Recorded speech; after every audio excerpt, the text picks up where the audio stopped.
আসসালামু আলাইকুম। Jewellery box ডেকোরেশনের তৃতীয় পার্ট নিয়ে চলে আসলাম।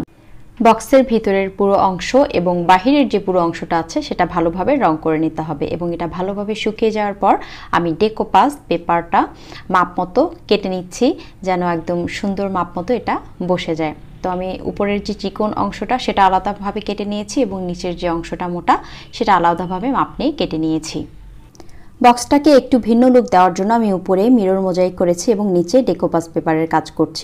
আমি মডপজ গ্লুটা নিয়ে সেটা ভালোভাবে চারপাশে লাগিয়ে দিচ্ছি এবং ডেকোপাস পেপারের যে নিচের টিস্যুর লেয়ারটা থাকে সেটা ফেলে দিয়ে উপরের অংশটা সুন্দরভাবে লাগিয়ে দিচ্ছি এবং আবার উপরের অংশে মডপজ গ্লুটা ভালোভাবে লাগিয়ে দিব। এখানে যে নিচের লকের অংশটা আছে সেই জায়গাটার আমি একটু হাত দিয়েই ছিঁড়ে নিলাম। এভাবে আমি চারপাশে সামনে পিছনে চারপাশে আমি ডেকোপাস পেপার লাগিয়ে নিয়েছি। এক ভিডিওতে পুরোটা দেখানো সম্ভব না, এজন্য নেক্সট পার্টের অপেক্ষা করুন। ধন্যবাদ সাথে থাকার জন্য। আল্লাহ হাফেজ।